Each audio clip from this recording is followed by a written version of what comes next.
It was a monster that could pray for rain, but in its entire life, it could only do it 10 times at most. As the number of times increased, its hair would gradually turn white, and it would start to look more and more human. And when it completely took on a human form, that meant it would die. Fengxing could be said to be the most pitiful kind of monster. It didn't have much ability on its own, but because of its rain-praying power, it became the most sought-after thing among human sorcerers. Because catching one Fengxing was like having the power to summon wind and rain. Many sorcerers would travel over mountains and risk their lives just to get one. But after all, it was a monster. How could it be caught so easily? One day, another sorcerer fell while trying to catch a Fengxing. And not far from him, there really was one. Seeing the man's strong will to survive, Fengxing seemed quite moved. It dropped a few herbal leaves for the man. But in the end, the man caught it and took it home.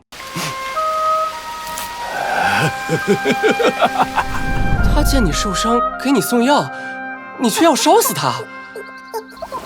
妖怪的命，不就该这样吗？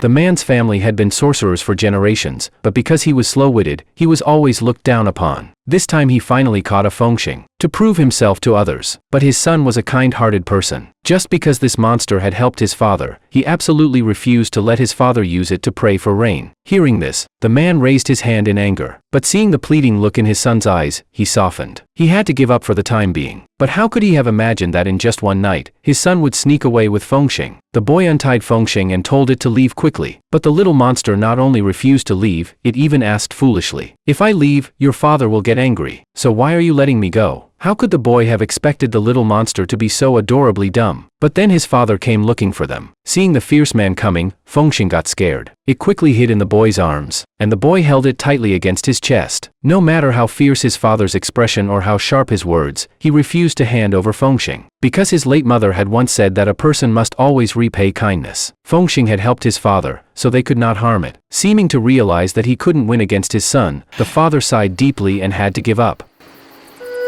大晚上不吃饭，让老子出来吹风啊！哎呀，把他倒过来呀，头朝下露个屁股在外头，这成何体统啊！啊，妖怪不要脸的吗？啊，哦哦。